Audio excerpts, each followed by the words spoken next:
Good morning, everybody. How's everybody doing today? Facebook Live. It's 9:15 in the morning. I figured what a better way to start the day other than my trusty cup of coffee. Um, my green screen is in full view, and I was on a video, and I had a green cup, so every time I took a drink, it was invisible. Oh, the simple things, right? So Jim Jock here, Remax North Country Associate Broker. I wanted to talk about what some of the changes are dealing with real estate and this part of New York State going to phase two.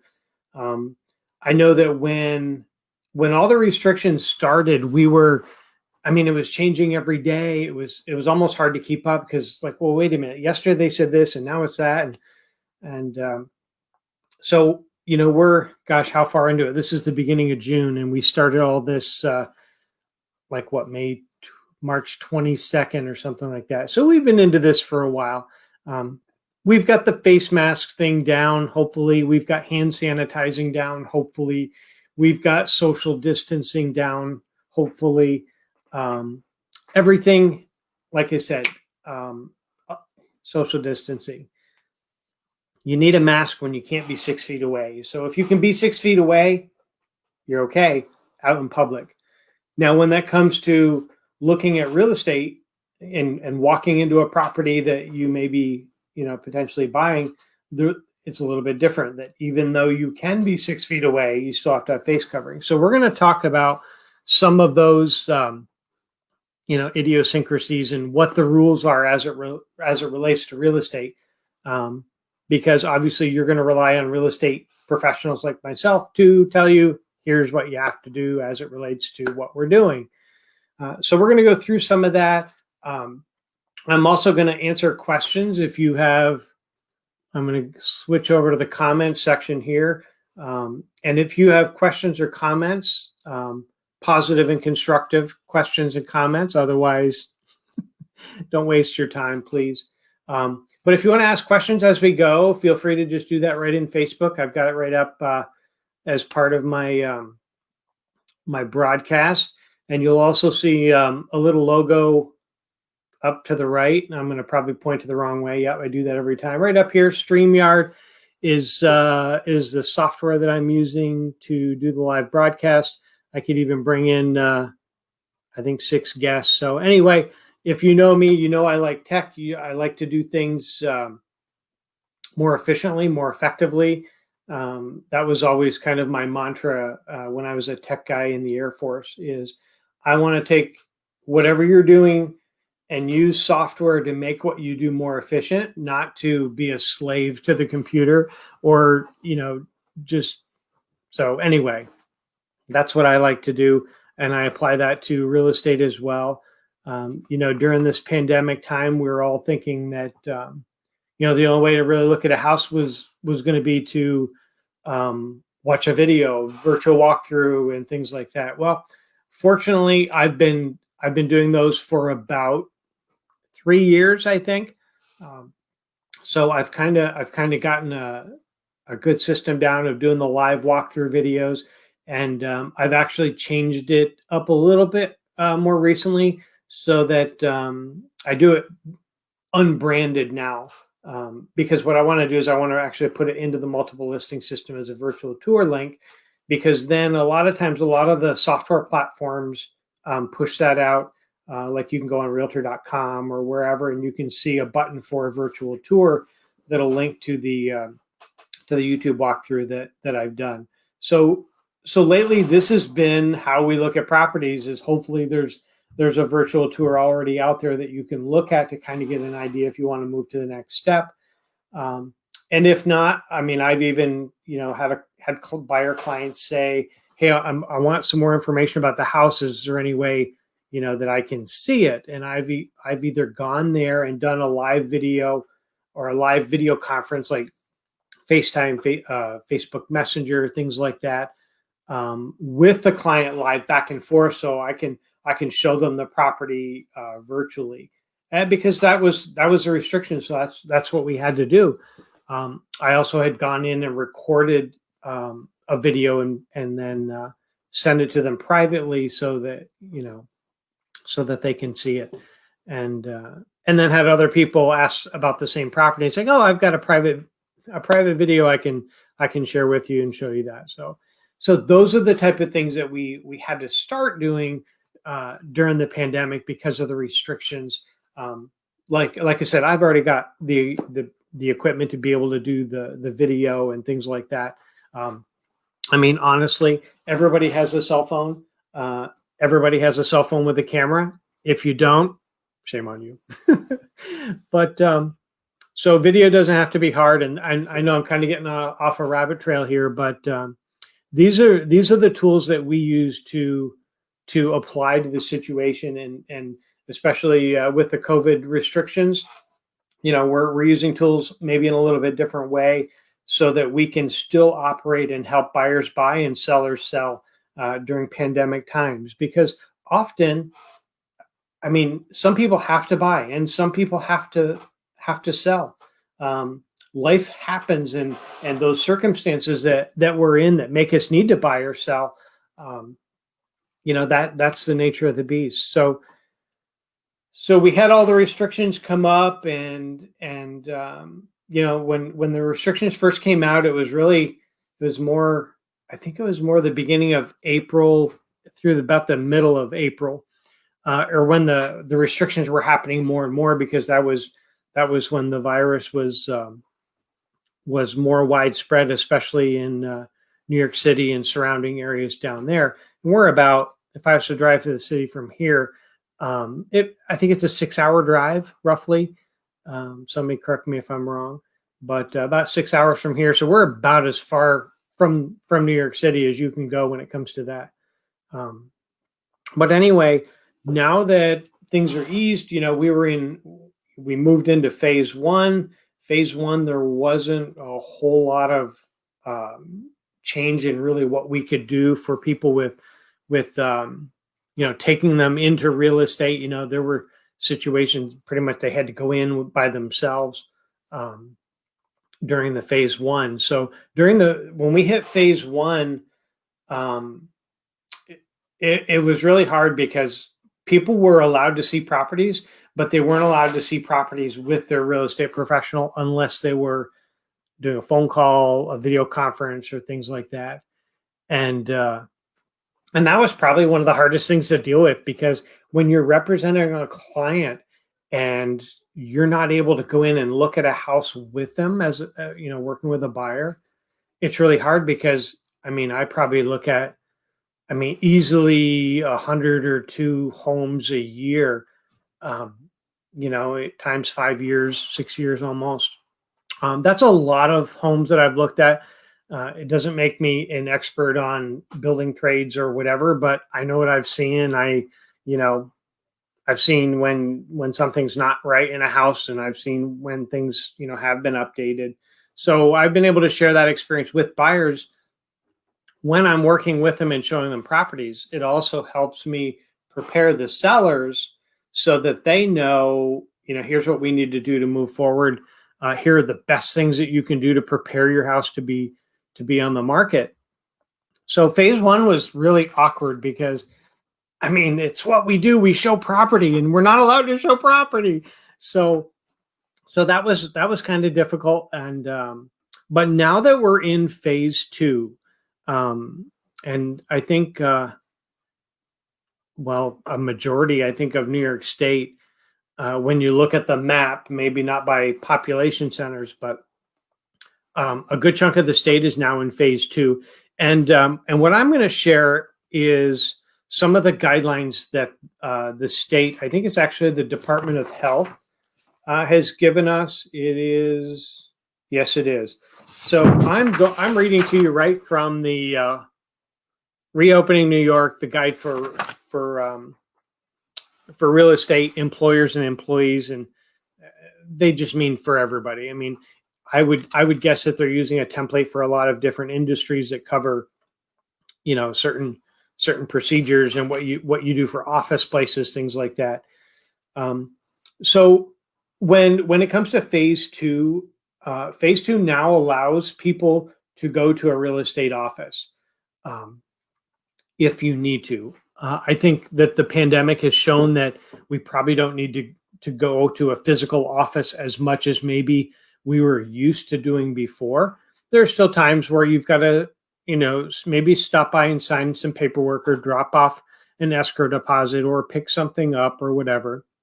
But there are probably also other ways to do that. So when you go to a real estate office, there's usually going to be instructions on the door, like at our office in Plattsburgh, uh, and it tells you here's what you do. I mean, essentially, you've got to have a mask on the whole time you're in there, and social distance and things like that. And then there are also procedures in the reopening New York guidelines that tells um, offices of really anybody that's under phase 2 probably has the same thing, but it tells them what you have to do as far as cleaning and sanitizing and people to be in there. So the biggest thing though that changed was the ability to show property with people. Hallelujah, right? So we're actually able to do what we're trained and equipped to do. So the mandatory I guess actions that the state has put out for residential in-person property showings and related activity. Okay, that's that's an easy way to say something. So showing property is allowed only when the seller of the property or the tenant that's there that lives there is not home. So in other words, if we go to show a property and somebody is still in the house, we are not allowed to show that property. Turn tail and run, pretty much. So we are allowed to show property in an unoccupied or vacant property, meaning either nobody's there and it's empty or whatever, or the tenants or sellers are stepping out, which honestly that's usually what happens for a showing anyway. So all people who visit the property will be required to wear a face covering at all times. The other recommendation is that before a showing happens, the seller of the property should open all doors and turn on all lights and things like that, so that when we go into the property, we have to touch as little as possible. We don't want to have to open there and touch every door, because what we have to do is, as if I'm going to show the property, I need to go in and sanitize all those handles and touch surfaces before the showing, and then when we're done, go back in when we leave and re-sanitize anything that's been touched. So really what needs to happen is the other recommended best practice is, as small a group as possible. If it's a buyer and another person, or a buyer and a couple of people, you need to stay together during the showing, but limit and as few people as possible in the house at one time. And the reason is because we have to go in and then, anything that you may have touched, I want to see, open the drawer or the cupboard or whatever. And we have to, go through and disinfect that when you're done. So what I like to recommend to people looking at a house is, when you walk in, keep your hands in your pocket. That's the easiest way not to, pull a drawer or pull open a cupboard that you may or may not really need to look at. But that's something that makes it easy, because if you were remembering to not touch something is harder than remembering keep your hands in your pockets, so you don't touch anything, because it just makes it. Again, the whole point is we're trying to just ease the potential spread of anything that may be going on there. So all individuals visiting the property will be required to wear a face covering at all times. And then, like I said, replace or clean, disinfect gloves. That's, if applicable.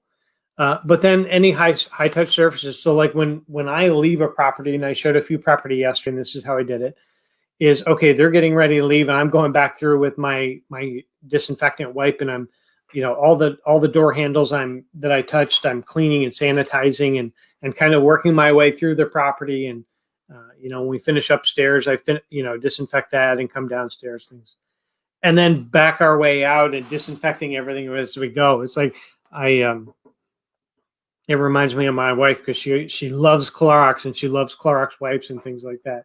So I feel like I'm my wife going around and and disinfecting. But anyway, so cleaning and disinfecting before and after every showing, that's something that is a mandatory action under phase 2. If we want to play, then we got to pay. So we also have to stagger showings in order to avoid congregation of people outside and inside the property. Showings are usually staggered anyway. When we do a showing request in our multiple listing system, the default is a 30-minute showing. I always bump that to an hour. If you're looking at property, you can easily be in there, for an hour. So I'm just going to switch over and put quick banner up here. So you can easily be in a property for an hour. So we just have to stagger so that there's not a line of people waiting to go in and look at a property. Now, as that relates to open houses, because open houses is when you open up the house and you want a lot of people, qualified buyers to come into the house. So open houses are only allowed with one party in the house at a time. Darn. So it's pretty much open showings is what it is. And so all the same rules apply where, you've got to start the open house and wipe everything down. And then as each party walks through or finishes walking through, then you have to re-sanitize whatever they've touched. But let me tell you something about open houses. Those videos that we do that I put on my listings, those are open houses. I had a listing 2 or 3 weeks ago, and I had so many pictures that I was putting on that I actually had to delete some because I had, more than I guess 80 is the maximum you could have. Great house, went under contract really fast. Pond in the front yard. I was doing the video and there were geese swimming in the pond in the front yard. I was doing my video. Cue the doves. But it was funny because that's an open house 24/7. If you can look at 80 pictures of a house and a property and maybe a 10 or 15 minute walkthrough video, I'm not sure how long that one was. Maybe it was 5 or 10. And see the whole layout and everything. What are you really not seeing than when you're in person? Granted, there are things that are different when you see a house in person, but when you look at buying a house, especially during pandemic times, the video walkthrough is your first walkthrough, quote unquote, of the property, right? So so you really have to look at it that way, that when I go on Facebook or when I do this, that, or the other, that's your first view of the house. So when you look at a property online, you want to figure out, well, I want enough information that I can see if I want to move forward on this, or holy crap, I need to run screaming from a place, or it's too small or too big, or I don't like this, that, or the other, how it's done. So the video online has been our first look at a house. I still do video on properties. That's something that, I've always done going back a long time. And I'm going to still do, because it's very helpful to a buyer to be able to see how a property walks through and what's the flow of the house. So when I do a walkthrough video, I know we're really getting off the beaten path here, and it's probably a better for another subject, but I want you to understand and walk away from a walkthrough video what the layout of the house is. How does it flow room to room, upstairs to downstairs, inside to outside, and all that, because that's the type of information that people want when they're looking at a house. Is it an open floor plan? You hear that a lot. Well, can you tell from 15 pictures that sometimes you see on a listing, or can you tell from 80 pictures and a walkthrough video? Probably the latter, right? So that's just a little digression, but when open houses are allowed, it's one party in at a time, and then the surfaces are sanitized, and then the next people are clear to go in. So that's what phase 2 is going to look like. or does look like now. Let's see, what else do we have here? So if you're the owner of the property and you're still living there, there's some things that you can do to make showing the property easier as well. You, like I mentioned before, you can turn on all the lights. You can open all the doors so that, you know, the fewer surfaces that have to be touched by anybody, the better, because that's less that has to be done on their way out. So if a door is propped open a little bit and I can, you know, swing it open the rest of the way with my foot, awesome. Maybe I don't have to sanitize that as well. Let's see. So even when you're in the property, your hands are in your pocket because you don't want to keep touching stuff because your realtor told you you shouldn't, and it makes it easier for everybody. You still need to keep 6 feet away from, like, say, me as your realtor or whoever. You still have to keep that space. And even though you're 6 feet away, under normal situations out in public, if you're 6 feet away, you don't have to have your mask on. When you're in the property, you have to have the mask on the whole time. When you're in an office building or whatever, you have to have your mask on the whole time. Now, when I go shopping and I walk out of the store and nobody's around, I take my mask off because I want to breathe again. So when you're in looking at property, that's something you got to do. All right. So that's what phase 2 is looking like. We shall see what phase 3 looks like. Maybe another week or so. I don't even know. I mean, every day is a Tuesday, right? We're just waiting for hump day. I think we've gotten past it. So anyway, I hope that this information is helpful. Like I said, it's changing times. This is something that we adapt to, right? There's always something that's going to come up, you know, that's, I hope the whole COVID thing is a done deal, but you know, another podcast that I listen to says that, well, until there's a virus, we're going to be dealing with this or something else. You know, it is the new thing. Some people say, well, finally, we're back to normal. It's like, no, we're not back to the normal we knew. We're back to the normal that's going to be the new normal. It's different than the past. Today is different than tomorrow. Today is different than yesterday. So anyway, you know, I appreciate people listening in and watching. And if you have any questions or comments, or you're ready to list your property, you know, my number's scrolling across the bottom there. Give me a call. Be glad to help you. And also, if you're seeing this on YouTube, I would hope you would like my channel. So that way you'll see other updates that I send out. You'll see walkthrough videos of new properties as they come on the market. If you're a buyer looking to buy in the local area, then I'd be glad to help you as well. In the meantime, I appreciate you watching, and we'll see you soon. Thank you, folks. Be good.